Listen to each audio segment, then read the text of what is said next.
The thing about SeaTac Airport during Black Friday weekend is, yeah, it feels like the whole damn country decided to squeeze into one building at the same time. People everywhere. Lines stretching so long you'd swear they reached the state border. Kids crying. Parents cursing under their breath. TSA yelling for folks to take off their shoes, even though nobody can hear anything over the noise. And that noise, man, it hits you like a wave the moment you step in. Officer Cole Harrison had heard it so many times, he barely registered it anymore. He was just doing his normal K9 sweep, with Ranger trotting a half step ahead of him. Ranger, a big German shepherd, built like a furry tank, moved like he already knew the whole world depended on him staying calm. And he did. Always. But not today. Not at that moment. Ranger stopped. No. Froze. One paw lifted, ears up, eyes locked so hard on something ahead that Cole felt his own stomach tighten before he even knew what was wrong. "Ranger," he muttered softly. "Talk to me, buddy." But Ranger wasn't listening. Ranger wasn't even blinking. He was staring at a Navy suitcase, sitting crooked on the corner of the departure's baggage lane.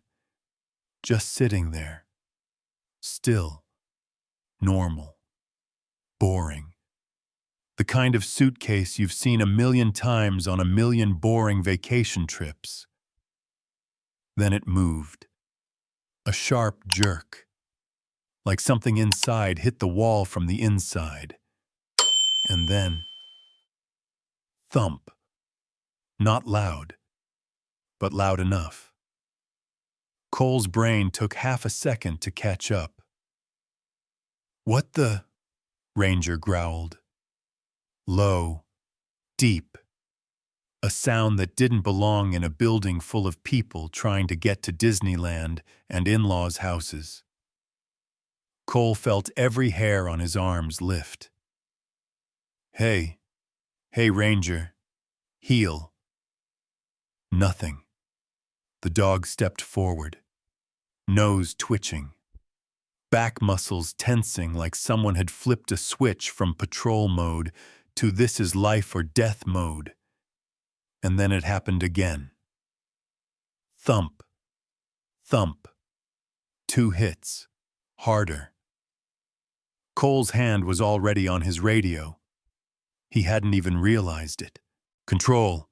This is Officer Harrison." His voice suddenly tight. "We've got a bag showing abnormal movement. Could be..." He didn't finish, because the suitcase jerked violently.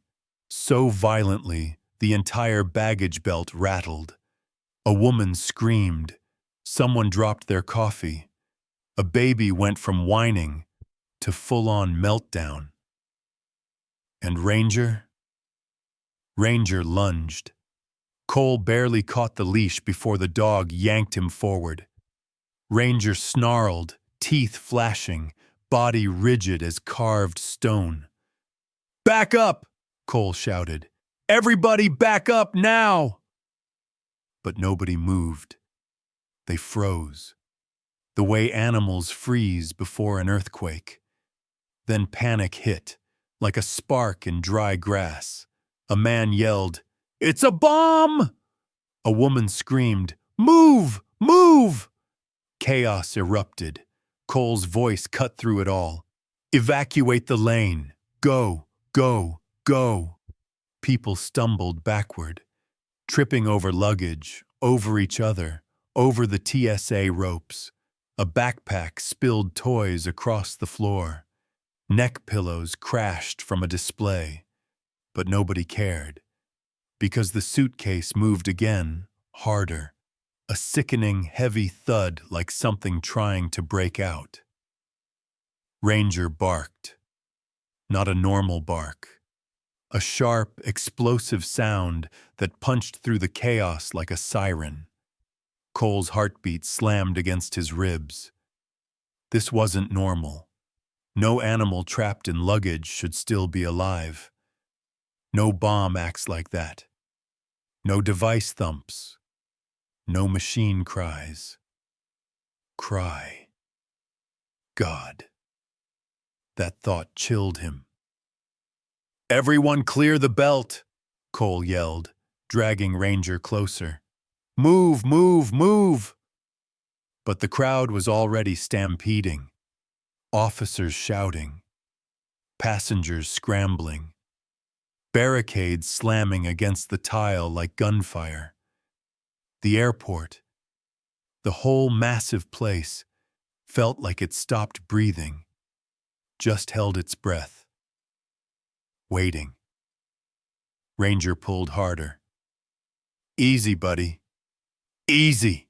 Damn it!" Too late. The suitcase slammed sideways on the conveyor belt. Flipped. Hit the metal edge with a cracking thud. And then, thump, thump. Slow. Heavier. Almost like a heartbeat. Cole's voice cracked. "What the hell is in, that thing?" No one answered. No one could. People pressed themselves against walls, clutching kids, praying, watching their last moments unfold. Ranger trembled, not with fear, but with instinct, purpose, a desperate, silent urgency. Cole knelt beside him. "What do you smell, boy?" he whispered, though he wasn't sure he wanted the answer. Ranger leaned forward, nose touching the suitcase, and the bag shuddered, hard. Several people gasped. Ranger barked again, louder, deeper, a sound that shook Cole's chest. That bark wasn't fear, it wasn't warning, it was pleading. Something's inside, something alive, something dying. Cole swallowed hard, throat bone dry. "Jesus, okay. Control, we need bomb squad, medics, animal control. Everybody." He wasn't sure who he was talking to anymore. The radio, Ranger, the universe. All he knew was this. Whatever was happening, whatever was inside that suitcase, it was about to change everything. And SeaTac Airport? It wasn't breathing. Not anymore. The second Ranger jumped onto that baggage belt. Everything in the whole damn airport shifted. SeaTac was loud before, chaotic, messy. But this was different. This was the kind of moment where the air turns electric, like it's waiting to explode. "Ranger! Hey, Ranger, get back here!" Cole's voice cracked, so sharp it sounded like he hadn't used it in years. But Ranger didn't even pretend to listen. He launched himself onto the belt, claws scraping metal. That sharp, wince-inducing screech, and went straight for the Navy suitcase like it had personally insulted his entire bloodline. And then he bit it. Not a test bite, not curiosity. A full, furious, "I will rip you open" bite, right on the zipper track. People screamed. A woman cried, "Oh my God, it's a bomb dog! He found a bomb!" Some guy dropped his latte. It splashed all over his white sneakers, but he didn't even notice. He was too busy grabbing his kid, backing away like the suitcase was about to grow legs. Cole tried to climb onto the belt, slipped, hit his shin, cussed, then scrambled up again. "Ranger! Let go! Damn it! Ranger!" But Ranger wasn't letting go. Because the suitcase, yeah, it was moving again. And this time, not soft, not subtle, violent, ugly. The sides bulged once, then twice, then slammed downward so hard the belt thunked like someone dropped a bowling ball on it. The crowd behind the barricades lost it. A toddler screamed. An older woman clutched a neck pillow and whispered, "Lord help us." A teenage kid raised his phone like he was filming the start of a zombie outbreak. And honestly, you couldn't blame any of them, because the suitcase suddenly jerked upward, like something inside was trying to stand. Ranger growled deep. That bone-shaking growl dogs make right before they do something heroic or stupid, sometimes both. Cole grabbed Ranger's harness and pulled, but Ranger planted all four paws like he'd glued himself to the damn belt. "Buddy, please," Cole muttered through clenched teeth. "Don't pick today to ignore training." The suitcase slammed again. This one was different. This one was bad. Bad enough to make the conveyor belt rattle like loose engine parts shaking in their metal cage. A kid screamed, "It's gonna blow!" And that was it. The spark. The crowd erupted. A full-blown stampede. People shoved, tripped, crashed over luggage. Someone stepped on the spilled latte and went down so hard the sound cracked like a punch. A TSA officer tried shouting commands, but his voice drowned in the tidal wave of panic. Cole raised both hands. "Everyone get back! Move! Right now!" But nobody listened. Because the suitcase went still. Just stopped. No shaking. No thumping. No sound. A dead silence. And somehow, that made it worse. Cole felt his throat tighten. Oh, hell. Not good. Ranger froze too. Body stiff. Ears forward. Mouth slightly open. Eyes locked so intensely, Cole swore the dog was listening to something he couldn't hear. 1, 2, maybe 3 seconds of silence, Cole whispered. And then it happened. Whimper. Soft. Muffled. Broken. A sound that did not belong inside a suitcase. It wasn't electronic. Wasn't mechanical. Wasn't man-made. It was a cry. Someone gasped so loudly, people actually turned their heads. "What was that?" a man whispered, voice trembling like he was freezing. A mother pulled her daughter closer. It's an animal, isn't it?" "Oh, God. Someone put an animal in there." Ranger whimpered back. A tiny, heartbreaking echo. Cole felt something cold crawl up his spine. Why would they? Who the hell would? But he didn't finish. Because the suitcase twitched again. Not violent this time. Not strong. Just a small, pitiful shake. Like whatever was inside was running out of strength. "Ranger," Cole whispered. His voice no longer commanding. No longer steady, just scared. "Talk to me, buddy. Is it what I think it is?" Ranger stepped forward, slow, careful, pressed his nose against the bag, and then he made a sound Cole had heard maybe twice in 6 years. A low, sorrowful moan. The kind dogs make when they feel pain that doesn't belong to them.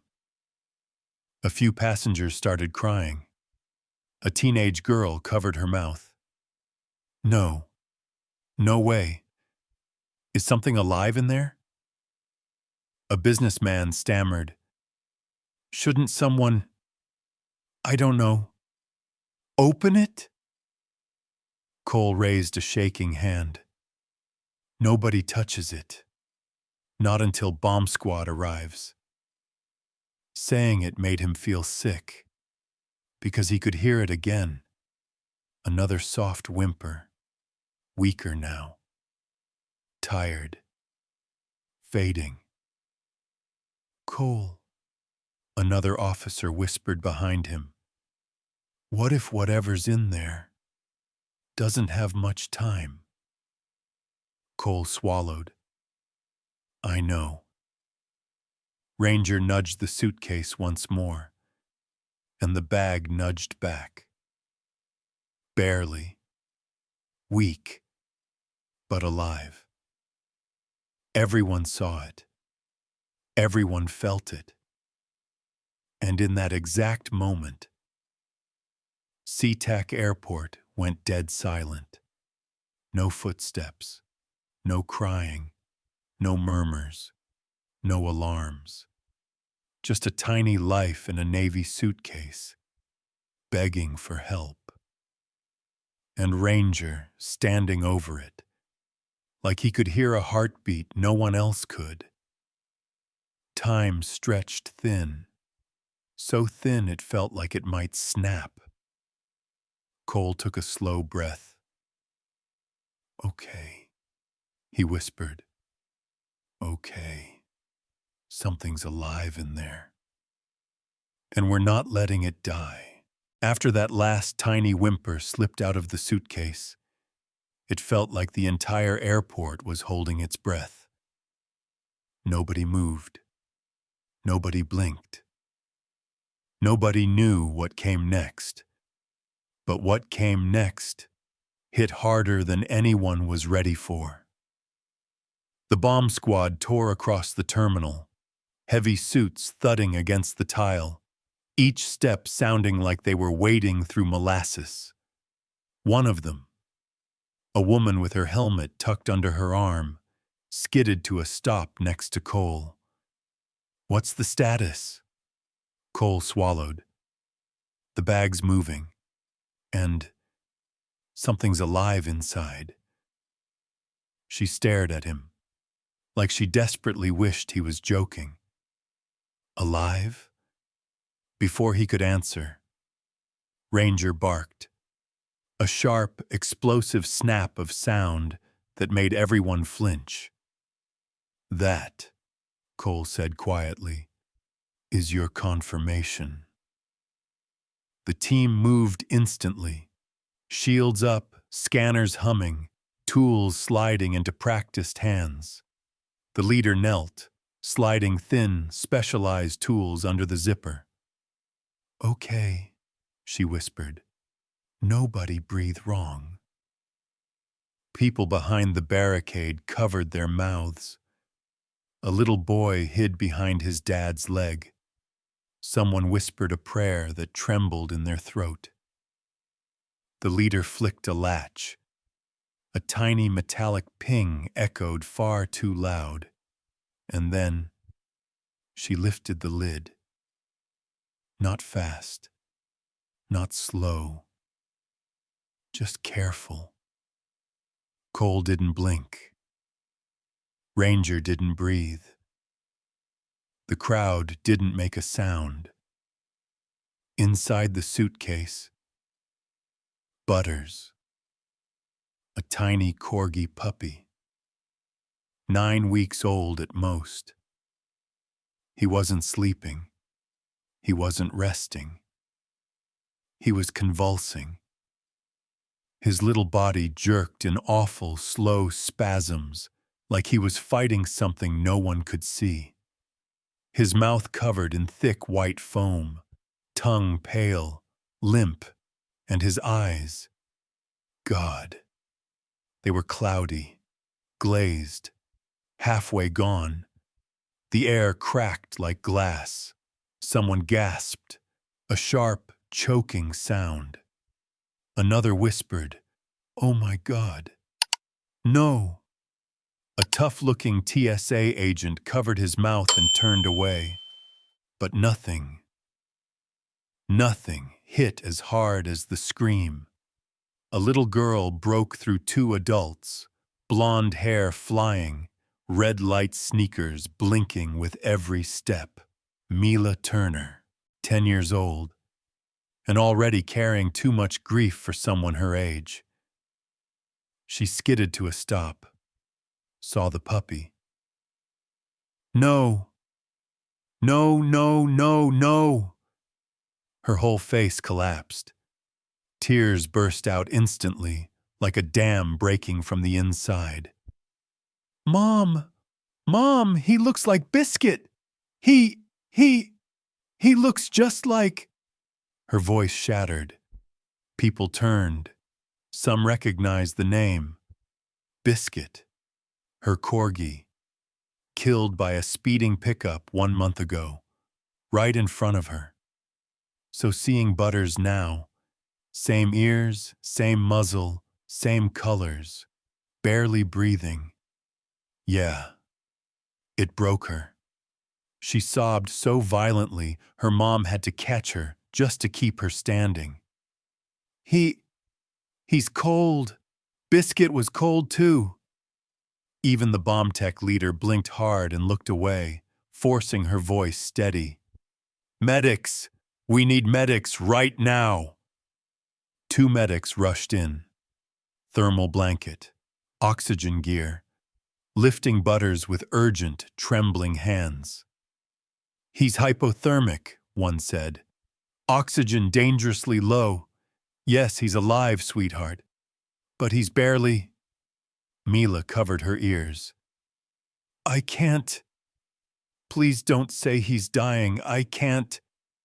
Cole felt his throat burn. And Ranger did something no one expected. He stepped forward, slow, gentle. He nudged Mila's elbow, soft, careful, like saying, I'm here. Mila looked down, eyes blurred with grief, and whispered, Please, don't let him die too. Ranger pressed his forehead against her arm. That tiny gesture, that soft, quiet moment, made half the terminal cry. He's fading, one medic said. We need to move. They lifted Butters onto a heated stretcher. He let out a tiny, broken sound, half whimper, half gasp, a sound so small and so painful that everyone who heard it physically flinched. Even the bomb tech whispered, This is evil. Cole didn't disagree, because this wasn't an accident. Someone did this. On purpose. And right there, in the middle of the screaming, the tears, the chaos, a little girl relived the worst moment of her life all over again. Because of a suitcase someone treated like trash, and a puppy who never deserved any of this. Let me ask you something, honestly. If you were standing in that terminal, watching that tiny puppy fight for one last breath, what would hit you first? Heartbreak? Anger? Or something deeper? After they lifted Butters onto that tiny heated stretcher, things somehow got even worse. You'd think that was the lowest point, right? But no. Life looked at Mila and said, Sorry, kid. We're not done breaking you yet. They rushed Butters into the small emergency bay behind security. Bright lights, cold metal, sterile air. The kind of room that feels more like a verdict than a rescue. Ranger stayed glued to Cole's side, pacing, whining, glancing back at Mila every few seconds, like he was terrified she might shatter if he stopped watching her. Mila stood gripping the doorframe, knuckles white, body small, too small, like the world had grown 10 sizes too big around her.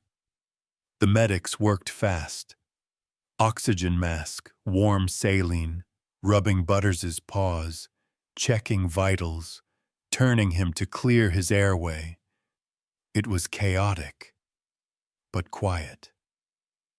The kind of quiet where nobody dares breathe wrong. And then, it happened. Butters's chest stopped. No rise, no fall, nothing. A medic jerked back. "He's crashing!" Before anyone could move, Mila screamed. A raw, tearing sound that didn't even seem human. "No, no, don't die like Biscuit, please!" Her voice shattered. She stumbled forward, legs folding beneath her. Cole lunged, grabbing her shoulders. "Mila, hey, sweetheart!" But she fell out of his grip, dropping to her knees beside the table. Sobbing so violently, her entire little body shook. "Please, don't take another one. Don't. They always die. They always die." The room tensed all at once, like the walls themselves felt it. One medic whispered, "No pulse for 3, 4 seconds." Mila slapped her palms on the table, tears splattering the metal. "Breathe, Butters. Please, I'm right here. I'm right here. Don't leave me too." And honestly, it broke people. A nurse turned away, covering her trembling mouth. A tattooed guy wiped his eyes like he hated being seen crying. Cole swallowed hard, jaw tight, like something inside him was breaking too. But Ranger moved first. He stepped forward, slow, careful, then lowered his huge head onto Mila's shoulder. Just rested it there, heavy, warm, steady, like he was trying to hold her together. Mila sobbed so sharply it sounded like glass breaking. Her fingers grabbed onto Ranger's fur, like she was drowning, and he was the only thing keeping her above the surface. "Please," she whispered into his fur. "Don't let him go. Not again." Ranger let out a sound, soft, deep, half hum, half prayer.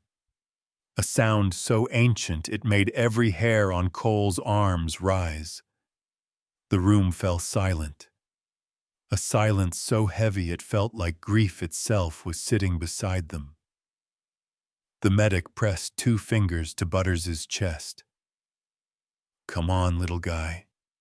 Come on." For a moment, a horrible, awful moment, it felt like the world paused for Mila.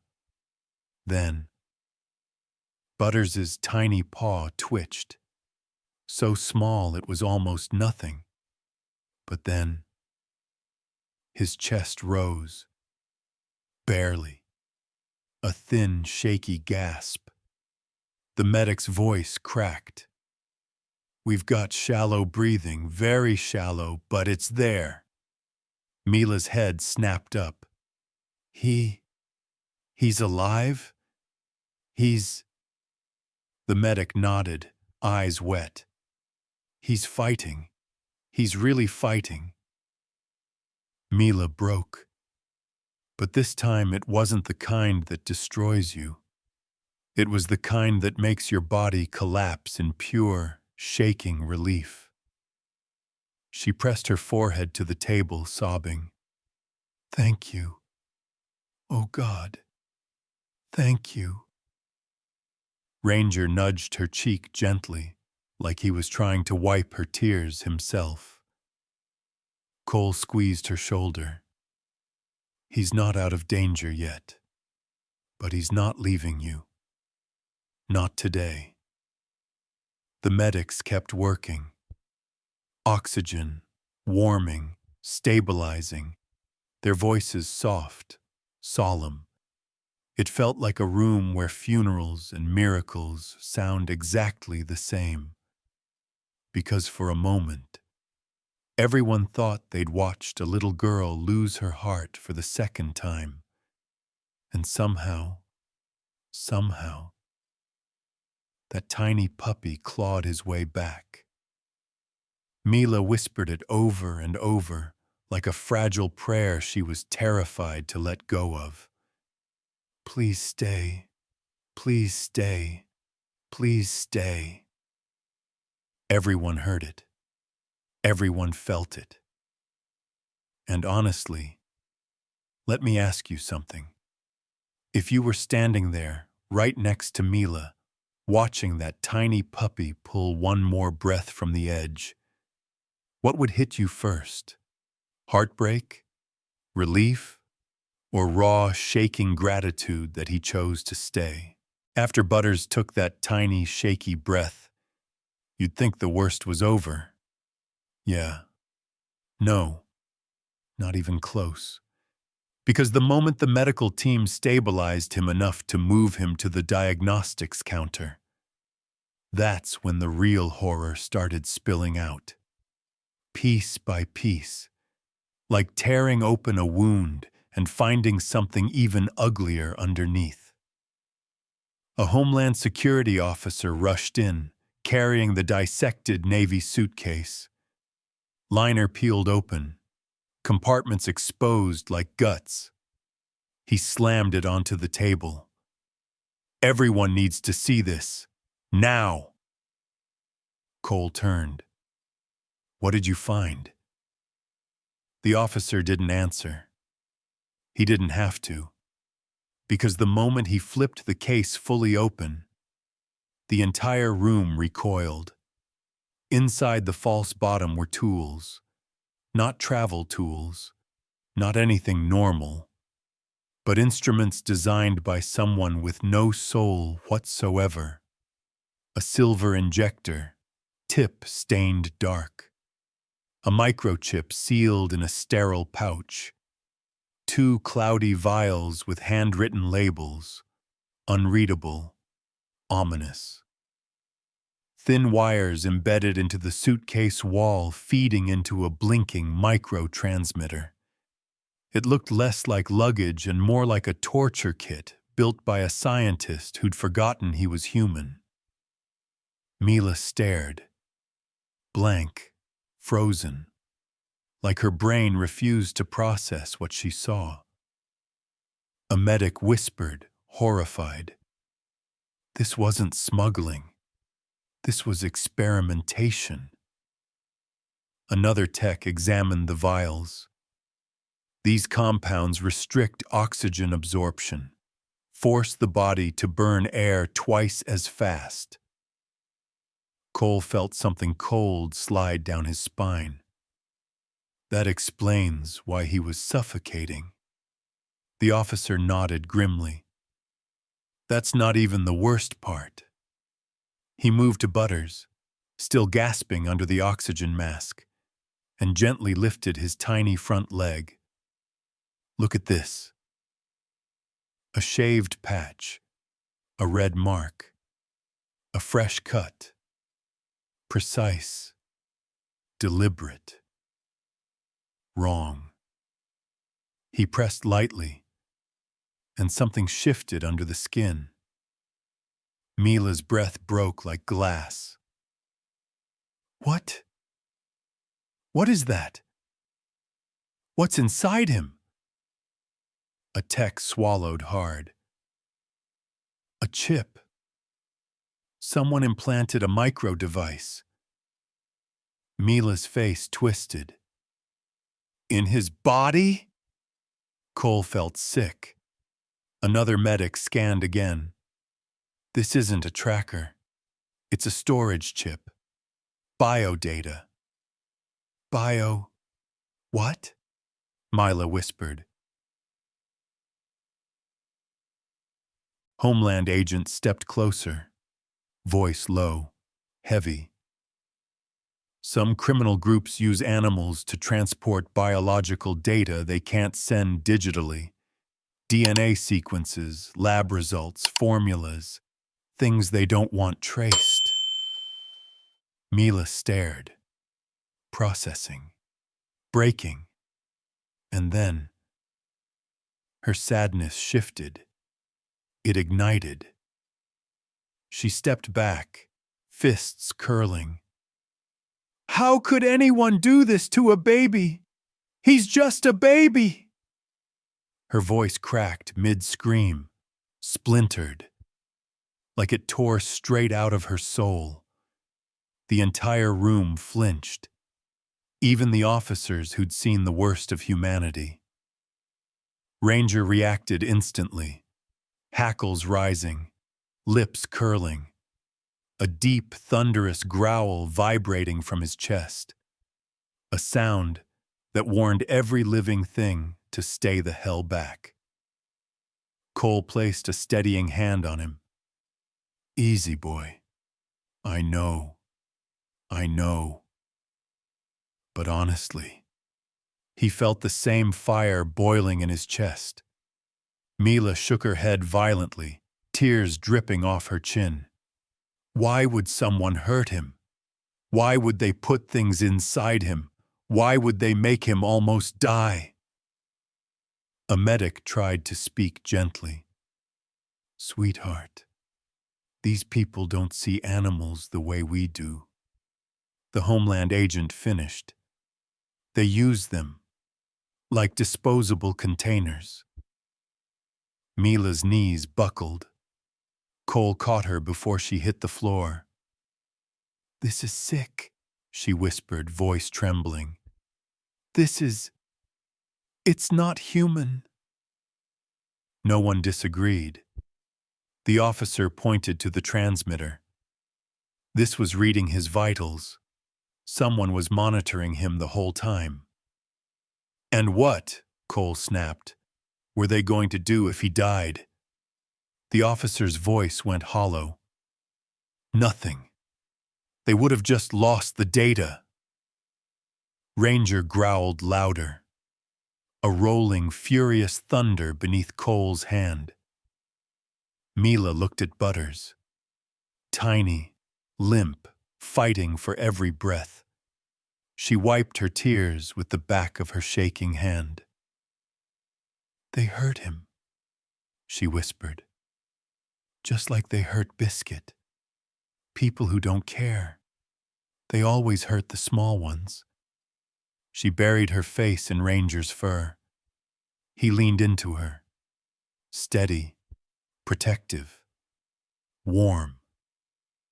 The room stayed quiet. Not peaceful, not calm, just broken. Because what they uncovered wasn't just cruelty, wasn't just crime. It was deliberate, calculated inhumanity. The kind that makes your blood boil. The kind that makes even hardened officers want to slam someone into a wall. And honestly, I need to ask you something. If you were standing there staring at the proof of what they did to that tiny puppy, what would hit you first? Anger? Disgust? Or would you just cry? After the truth about that suitcase spilled out like some nightmare science experiment, the whole airport changed. Not loud, not chaotic, just heavy. The kind of heavy that settles in your chest when people finally realize what almost happened. Medics were still fighting for little Butter's life. Mila was curled against Ranger, her small fingers tangled deep in his fur, like he was the only stable thing left in her world. Cole stood beside them, watching the hallway fill with officers, TSA, Homeland, everyone trying to understand how something so monstrous almost slipped right under their noses. Then Captain Denise Crowley arrived. Crowley, the woman who'd survived 20 years of airport chaos, angry passengers, emergencies, bomb scares, homeland drills, the kind of leader who never cracked. But today, she cracked. Just a little. Just enough for Cole to notice. She stopped in the doorway, eyes scanning the open suitcase. The vials, the transmitter, the hidden compartment, and then Butters on the table, fighting for each fragile gasp. For the first time, she looked shaken. She stepped farther in, boots echoing softly, and her gaze landed on Ranger, steady, alert, his head pressed against Mila's shoulder like he already understood his role in all this. Crowley whispered, almost disbelieving, "Of course, it was you." She turned to the room, voice rising. "Where were the sensors?" A Homeland agent replied, "Didn't trigger." "What about the thermal scanners?" "Nothing unusual." "Chemical detectors?" Silence. Crowley's jaw tightened. "So let me get this straight. Every piece of equipment in this airport missed a living creature suffocating inside that suitcase?" No one had an answer. She looked at Ranger again. Her expression softened, not in a gentle way, but in a recognition way. Then her voice boomed. "The only reason this airport isn't processing a dead puppy, or worse, a biological threat, is because this dog refused to let us walk past a bomb waiting to happen." People stopped. Passengers, staff, officers in the hall. Every eye turned toward Ranger. Crowley didn't hesitate. She walked to him, knelt, something she almost never did, and placed a firm hand on his chest. "K-9 Ranger," she said. "No machine in this building detected that threat. Not one. Only you. You saved this terminal. You protected every person here." She stood tall, turned to the gathering crowd and shouted, "You want to know who our hero is today? It's this dog. Nobody else, this dog." Applause exploded. So loud one medic actually jumped. People clapped like they'd been holding on to fear for hours and finally had something pure to release it into. A little kid yelled, "Go doggy!" A businessman wiped his eyes. "Damn good boy." Even the grumpy TSA guy from earlier started clapping with this proud little nod. Ranger flinched. He didn't understand applause, but Mila hugged him tighter, whispering, "It's okay. It's all for you." Ranger's ears twitched. Then his tail thumped. Once. Then again. Cole felt something sting his eyes. He blinked hard. Didn't help. Crowley raised her voice once more. "Listen up. This isn't just a dog finding a dangerous bag. This is instinct, heart, machines follow rules, sensors read code. But a dog," she pointed at Ranger, A dog feels what we miss. A dog hears what we tune out. A dog listens to what we walk past. And today, Ranger heard a life crying from inside a dark suitcase when all of us walked right by it. Several passengers covered their mouths, tears slipping down. Not sad tears, but the kind that come when something pure cuts through all the ugliness. Mila looked at Ranger, eyes soft, trembling. "You saved him," she whispered. "You saved Butters. And you saved me too." Ranger nudged her cheek, slow, gentle, like saying, "Yeah, I know." Crowley announced, "K9 Ranger is officially recognized as the primary responder in this incident, and I don't want to hear anyone argue otherwise." More cheering, phones recording, voices chanting, "Ranger! Ranger! Ranger!" Cole crouched beside Ranger and Mila, rubbing the dog's neck. "Buddy, you did it. You really did." Mila buried her face in Ranger's fur again. But this time the tears weren't heartbreak. They were hope. And hope spreads fast. Fast enough to fill an airport. Fast enough to remind people that sometimes the greatest heroes don't wear badges. They wear fur.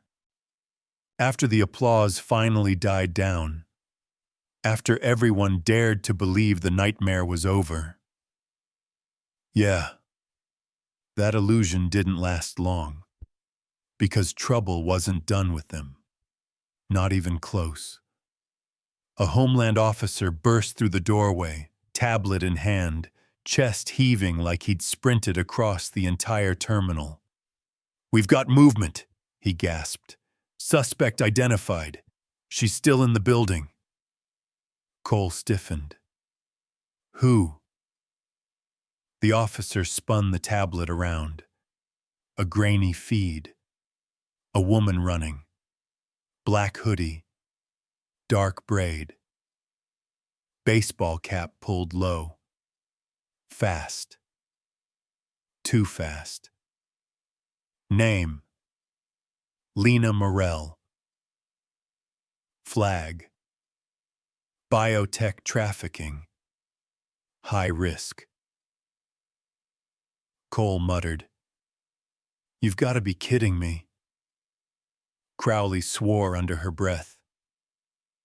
"She's headed for the lower garage," the officer said. "Level B4. 5 seconds. That's how long it took for Cole to decide. He snapped his fingers. "Ranger, track!" Ranger launched forward so hard his paws skidded. Gentle Guardian gone. Full pursuit missile unlocked. Mila reached out, instinctively, like she couldn't bear to lose him again. But Ranger was already gone. Cole followed, boots slapping the ground, lungs burning. But Ranger? Ranger was faster. Much faster. He tore through service hallways, down emergency stairs, into the cold, echoing dark of level B4. The metal doors creaked open, and a wave of dim, humming darkness spilled out. Concrete cavern, flickering lights, engines rumbling somewhere distant. Ranger didn't slow, didn't hesitate. He knew footsteps, fast, erratic, panicked. Cole shouted, "Ranger! Left!" Ranger veered instantly. There, between two parked SUVs, Lena Morell, sweat dripping, eyes wild, a device in one hand, blinking blue light, and in the other, a knife. Cole roared, "Seattle police, drop it!" But she didn't drop anything. She staggered back, lifting the tiny device. "I hit this," she snapped, "and the data dies. Everything shuts down. Your hero dog did all this for nothing." Cole's stomach twisted. "Don't you do it." But Lena moved. Her thumb slammed down. Except Ranger moved first. Time 100 pounds. He exploded off the ground, a growl so deep it shook the concrete. Time slowed. That desperate, silent half-second where your mind screams, "Please, let him make it." He slammed into Lena like a furry missile. The device flew, skittering across concrete, spinning, bouncing, and landing inches from a drainage grate. Cole dove, sliding on his knees, catching it by pure instinct before it vanished forever. If that device had fallen, all the data inside Butters, gone, erased, everything they fought for, deleted.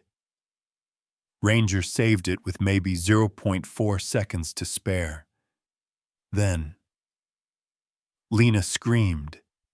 She scrambled for the knife and lunged. Not at Cole, at Ranger. Cole yelled, "Ranger, move!" But Ranger didn't back away.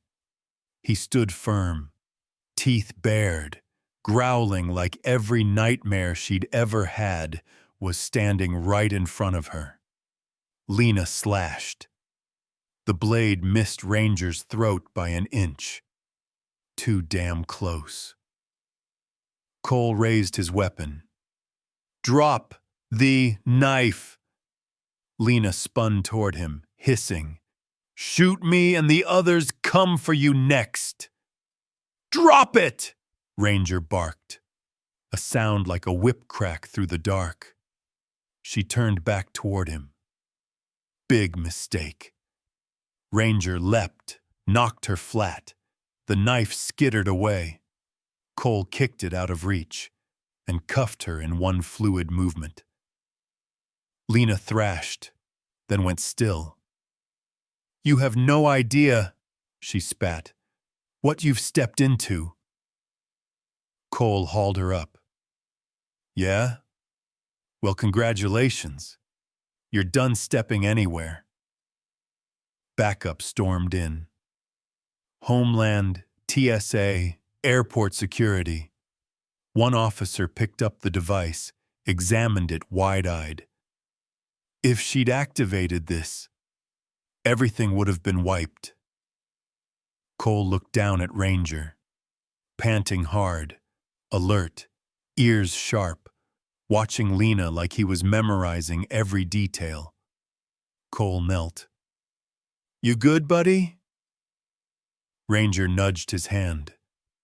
One tired, satisfied wag of his tail. "He saved the entire case," the officer whispered. Cole smiled. "Yeah, that's Ranger."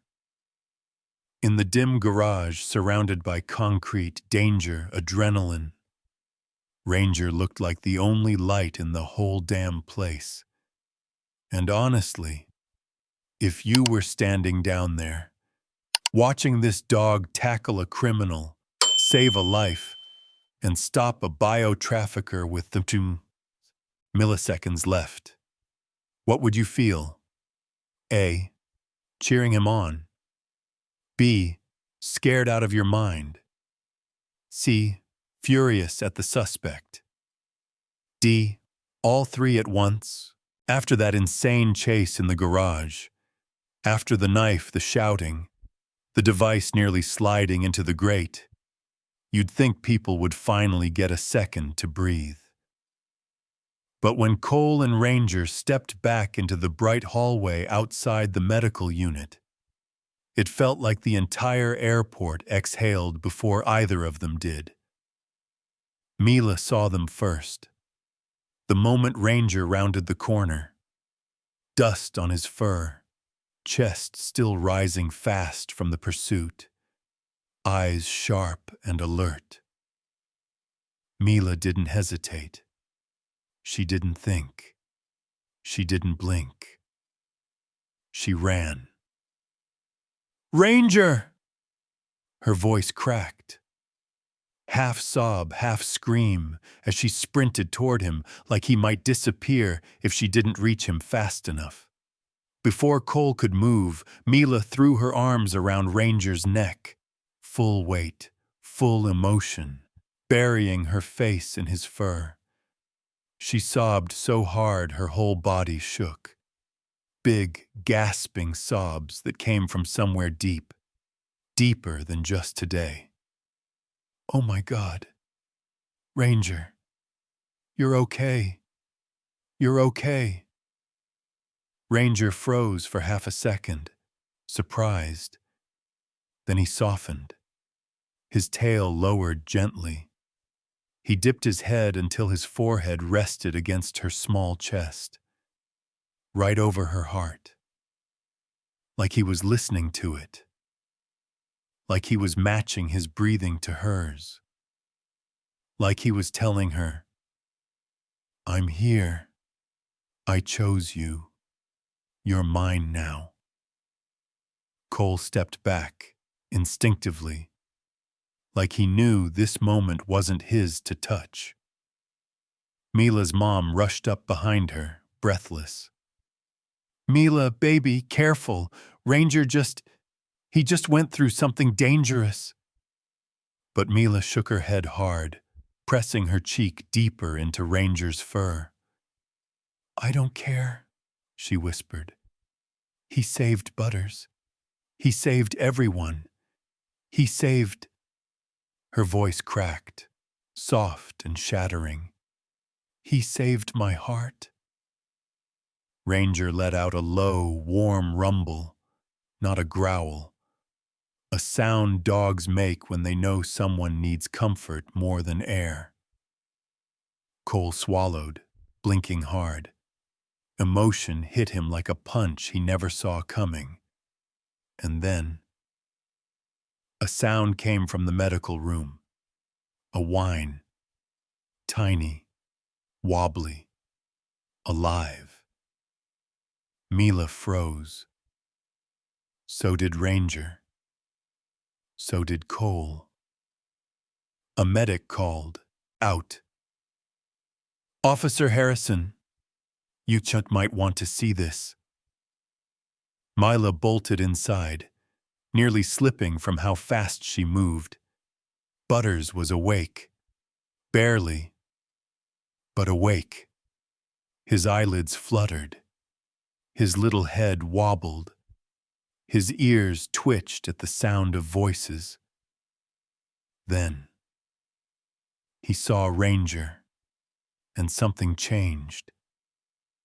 Butters pushed his tiny paw forward, dug his nails into the blanket, pulled himself an inch, then another, then another, never breaking eye contact with the dog who saved him. Mila gasped, hands over her mouth. He's trying to come to you." Ranger stepped forward slowly, ears tilting back, eyes soft, gentle, like he understood this moment more than any human ever could. Butters gave one last pull and collapsed right onto Ranger's paw, just melted into him, like he'd found the place he belonged. The room froze. A nurse whispered, "No way." Another wiped her eyes. Even the Homeland officer muttered, "Damn."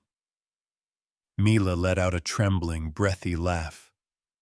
"He remembers you," she whispered. "He knows you saved him." Butters sighed softly, curling his tiny head against Ranger's leg like a newborn finding warmth. And Ranger lowered his massive head and pressed his nose gently to Butters' side. A slow exhale, warm, protective, almost fatherly. Mila dropped into a chair, hand over her heart, overwhelmed in the best possible way. Cole leaned against the doorway. "Well," he whispered, "the little guy made his choice." Mila shook her head softly. "No," she said, "they chose each other." And honestly, the room felt different now, warmer, like someone finally turned the light back on after hours of storm clouds. 3 souls, a bruised little girl, an exhausted hero dog, and a barely surviving puppy, had found each other in the darkest moment of their lives. Not by chance, not by accident, by something deeper, something like fate. And now I want to know, if you were standing in that room watching that tiny puppy crawl his way to the dog who saved him, what would hit you first? Hope? Tears? Or that quiet kind of warmth that makes your chest feel full? After watching Butters drag himself across that blanket, just to reach Ranger's paw, you'd think the emotional punch had already landed. But somehow, the moment kept stretching, softer, deeper, like the universe wasn't done breaking everyone open in the gentlest way possible. Butters didn't stop at Ranger's paw, not right away. He pushed one more tiny inch forward, body trembling, and pressed his cheek against Ranger's leg. Then, like the last bit of fight finally melted out of him, he collapsed. Not from fear, not from pain, but like a newborn curling into warmth for the very first time. A tiny breath escaped him, a soft huff. Then he slept. Real sleep, safe sleep. Ranger didn't move, not an inch. You could have told him the floor was on fire. He still wouldn't have pulled his leg away. Instead, he lowered himself slowly, carefully, reverently, until he was lying beside Butters without disturbing the tiny pup pressed against him. Mila let out a sound, half laugh, half sob, and dropped to her knees beside them. "Oh my God," she whispered. He picked you, Ranger. He really picked you."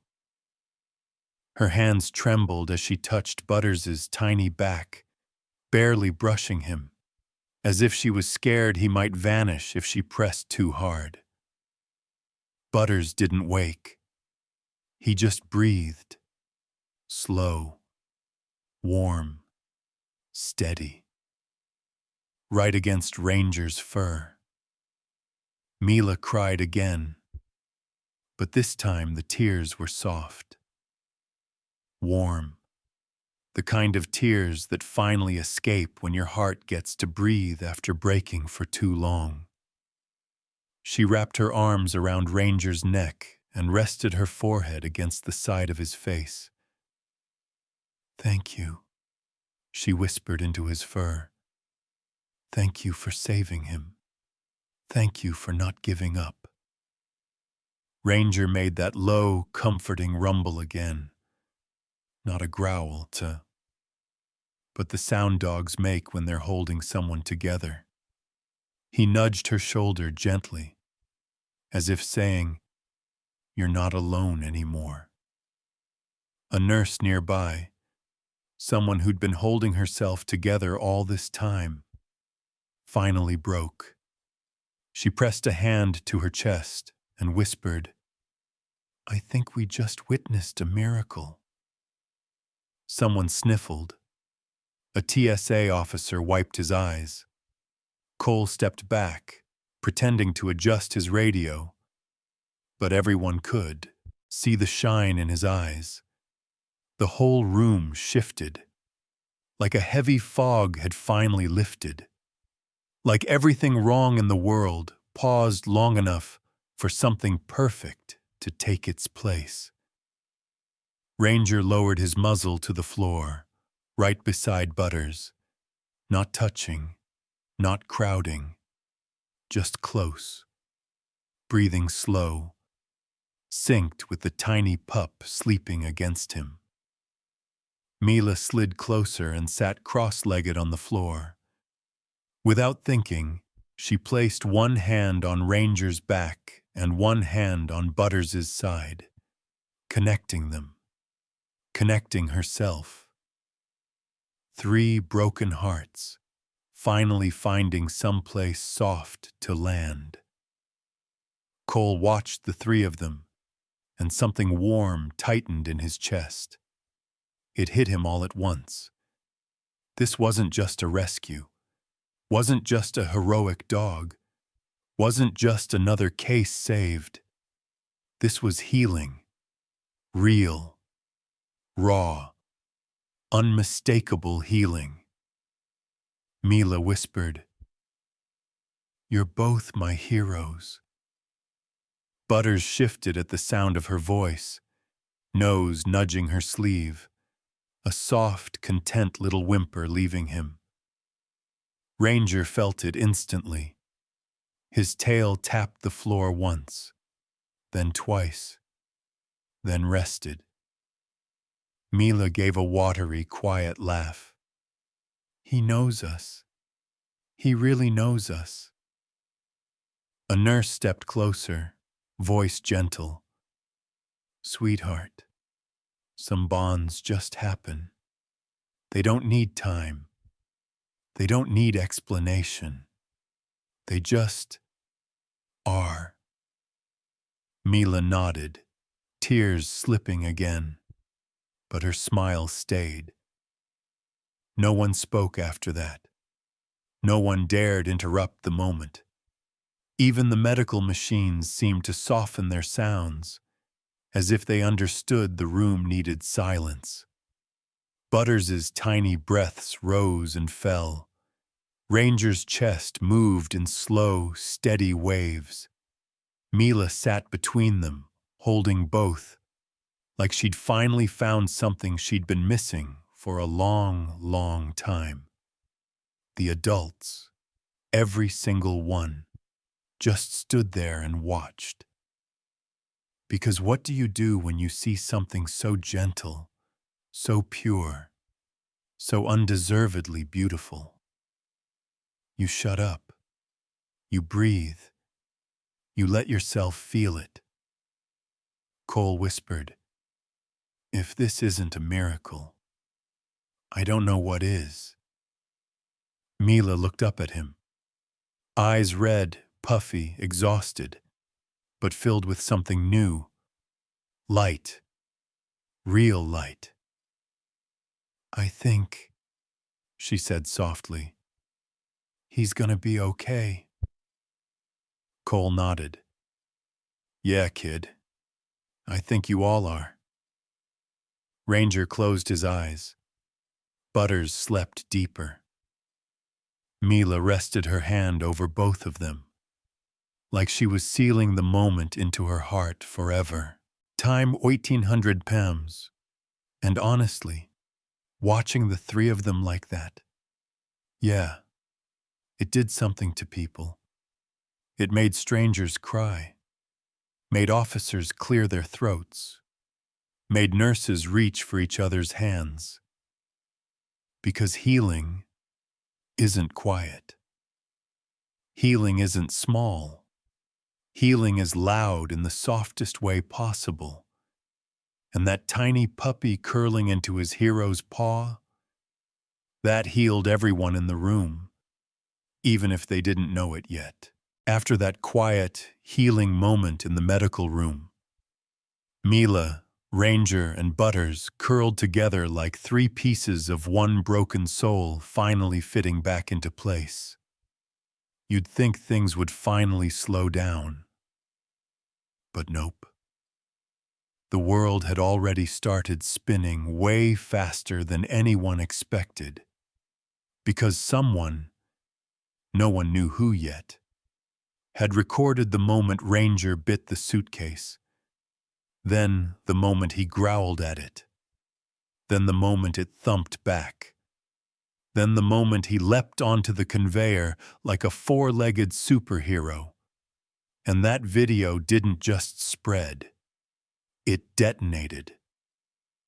Within 2 hours, TikTok, Instagram Reels, Twitter, Facebook, every corner of the internet was drowning in clips of Ranger saving a puppy in the middle of an airport scare.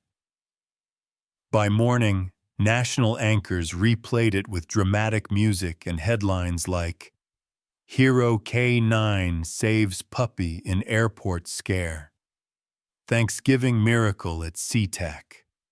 You won't believe what this dog found in a suitcase." People weren't just watching. They were feeling it. Comment sections overflowed. "Who's cutting onions?" "I'm sobbing at work." "Give that dog a medal." "No, 10 medals." "I needed this story more than I knew."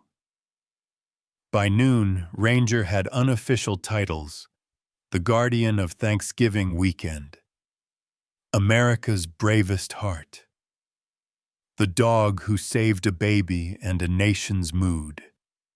Someone even edited his chase sequence with the Interstellar soundtrack, and it hit 1 million likes in 2 hours.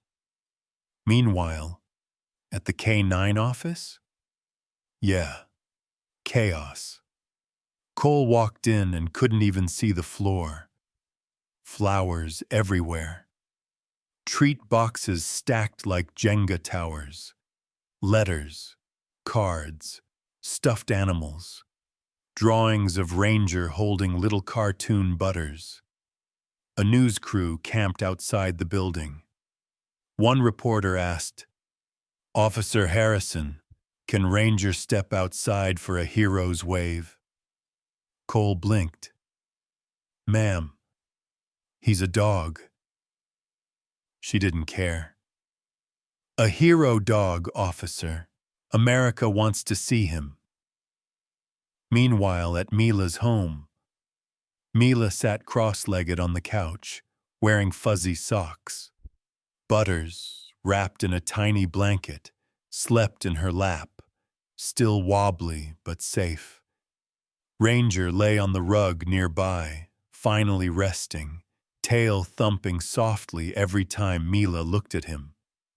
The TV played in the background until the Franchon anchor's voice cut through. "And this is the moment Officer Harrison's K9 partner, Ranger, detected something wrong with the now infamous Navy suitcase, saving not just the terminal, but a 9-week-old puppy named Butters." Mila's head whipped toward the screen. "That's him," she squeaked. "Mom! Mom, look! It's Ranger!" Her mom smiled, ruffling her hair. "I know, baby. He's all over the news." The clip replayed. Ranger freezing, Ranger lunging, Ranger barking like his heart would break if he didn't reach that suitcase in time. Then footage of Butters being carried out by medics. Mila hugged him closer. "Poor baby. You were so scared."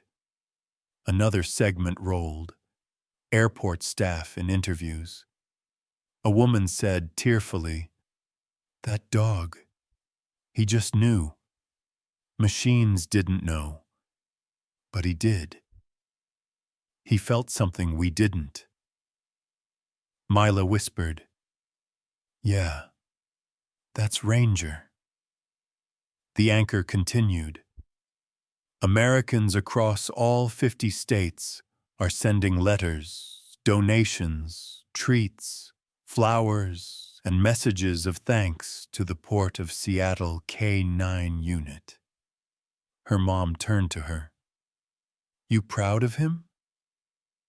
Mila nodded hard, almost too hard, nearly jostling Butters. Of course I am. Ranger didn't just save Butters. Her voice softened, fragile, honest. He saved me. Her mom wrapped an arm around her and kissed the top of her head. Ranger exhaled warmly. Butters twitched in his sleep, paws paddling like he was dreaming of running again. And that small living room, just a quiet corner in a huge, chaotic world, felt full of hope, full of second chances, full of the kind of love you don't get every day. Across America, millions watched the story unfold. But for these three, Mila, Ranger, and Butters, it wasn't a headline. It was home. After the whole country fell in love with Ranger and tiny Butters, you'd think that was the final chapter, the happy ending. But no, life had one more moment waiting, the kind that hits you right in the center of your chest. The good kind, the kind you feel for days. It happened 3 days later. The vet team had moved Butters to a small recovery room in the airport's K-9 clinic. Warm lamps, soft blankets, a tiny heart monitor finally beeping steady. Mila visited every day after school. Backpack still on, hair messy from recess, eyes lighting up the second Butters wagged a tiny, still wobbly tail. And Ranger? Yeah. Ranger barely left the doorway. He'd officially promoted himself to 24/7 guardian of small corgi miracles. This particular afternoon, something felt different. Not tense, not frightening, just charged. Like the air itself knew something important was coming. Mila walked in holding a small paper bag decorated with crooked hearts she'd drawn herself. Butters perked up immediately, stretching his tiny legs like the slowest yoga pose in the world. She giggled softly. Hi, baby. Did you sleep good? Butters wobbled forward, bumping his round little head into her hands. Ranger stood up, tail tapping the floor like, there she is. Okay, everyone, you can calm down again. But when Mila reached into her bag to pull out a toy, someone cleared their throat from the doorway. Mila? Sweetheart? Can we talk for a sec? Ms. Carter from Social Services. Soft smile, honest eyes. The kind of woman who doesn't dance around hard truths. Mila turned, Butters held gently in her arms. Did I do something wrong? No, Ms. Carter said quickly, kneeling to Mila's level. Not wrong. Actually, something very right. Mila blinked. Ranger stepped behind her, resting his head on her shoulder. Protective, steady. Ms. Carter smiled, the kind of warm smile that already gives away the ending. Well, Butters can't go back to whoever owned him before. That much is obvious. She paused, breath catching slightly. And because of what he went through, he needs a home that's safe, loving, and stable. Mila nodded. listening so hard her whole body leaned forward. Time 8 hums. And because you helped save him, because he's attached to you, because you visited him every day. Ms. Carter took a deep breath, then said the words that split the room open in the best way possible. We'd like to offer your family permanent adoption. Butters can live with you. Forever. The silence that followed wasn't quiet. It was explosive. Mila's eyes went huge, so wide they looked like the world itself just cracked open inside them. Then the paper bag fell from her hand. Markers scattered across the floor, and she burst, not into grief, not fear, but into tears so full of joy it shook her whole body. He can stay? Really? He really gets to live with us? Ms. Carter nodded. If you want him. Mila didn't answer with words. She dropped to her knees. So fast Ranger flinched and hugged Butters like she could fuse their hearts together. You're my family now, she sobbed. You're my family. You're my baby. Butters licked her chin, his tiny tail wagging so hard, his whole body wriggled like a happy noodle. Ranger stepped forward and, like he'd rehearsed it, lowered his head across both of them, his chin resting gently on Mila's shoulder and Butters's back, like he was blessing the moment, like he was saying, yeah, this is right. Ms. Carter wiped her eyes. I wasn't planning to cry today, but here we are. Cole leaned in the doorway, trying and failing to play it cool. He sniffed loudly, then muttered, I'm fine. It's, dust.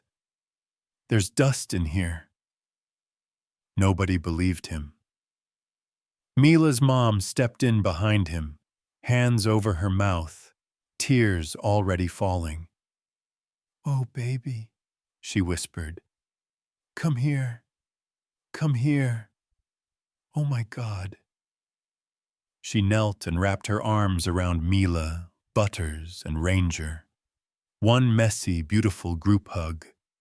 A tangle of fur, arms, tiny puppy feet, and happy tears. It looked ridiculous. It felt perfect. Like every horrible thing that happened. The suitcase, the chemicals, the fear, the heartbreak. All led right here. To a moment where a little girl who'd lost too much finally got something back. Not just a puppy, not just a pet, but a family. Time 400.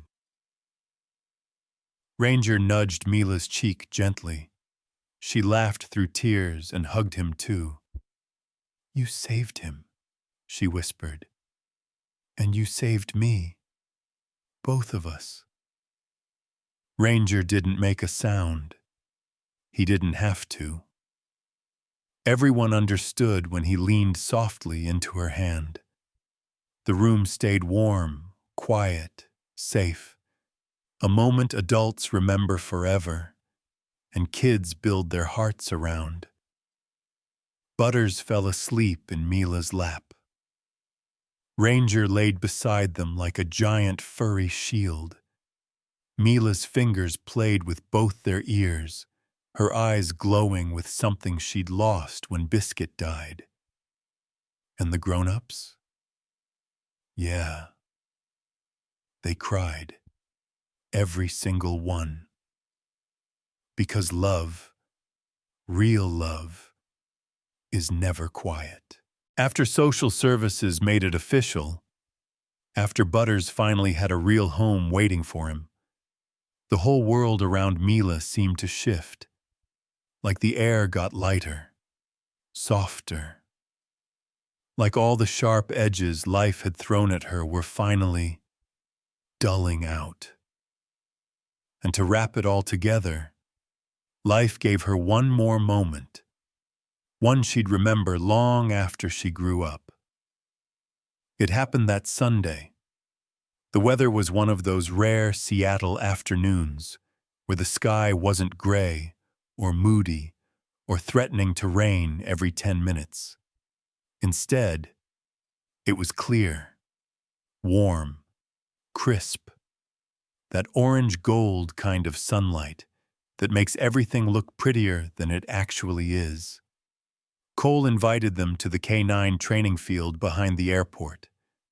Nothing fancy, just open grass, a couple benches, the distant hum of planes, tennis balls scattered across the field.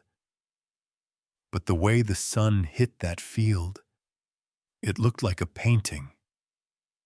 Mila stepped onto the grass in her worn-out sneakers, holding Butters against her chest. He was still healing, but stronger now. Bright-eyed, tail twitching, little paws kicking the air like he couldn't believe freedom felt this good. Ranger was already there. He perked up the second he saw her. Tail wagging, ears up, his whole body doing that. "I'm supposed to be professional, but I must say hi right now, wiggle." Mila giggled. "Hi, Ranger." She set Butters down gently, and the puppy took 3 excited hops before tripping over his own feet and rolling straight into Ranger's chest. Ranger sniffed him once, then let out a warm huff like, "Yeah, this one's mine.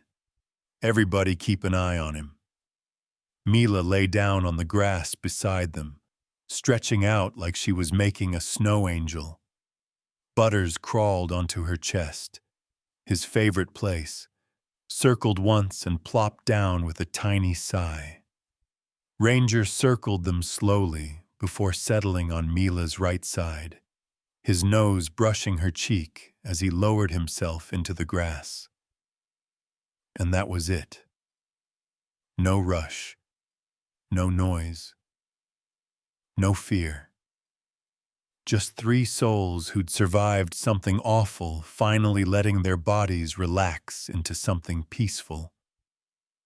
The sun kept sinking lower, gold first, then rose, then that soft purple that makes everything feel dreamlike. Mila's hair caught the light. Butters' tiny breaths rose and fell. Ranger's chest moved in slow, steady waves. Mila whispered, so quietly it barely reached the world beyond that grass. "This finally feels like home." Cole heard it. So did Captain Crowley, standing a few yards back, and the words hit them harder than either expected. Crowley folded her arms, exhaling softly. "She needed this," she murmured. Cole nodded. "Yeah, they all did." They didn't walk closer, didn't interrupt. Some moments don't need adults. Some moments are music instead of noise. Crowley's voice softened. "You know, with everything we deal with, everything we see, moments like this?" She paused. "These are the reasons we keep showing up." Cole didn't take his eyes off the trio in the grass. "They're a family now," he said quietly. "A weird one, but a real one." Crowley smiled. "The best kind, honestly." As the sun dropped even lower, the last rays stretched across the field and wrapped around them. Mila, Ranger, Butters, in a soft, warm glow that felt like the world was finally saying, "Rest now, you're safe."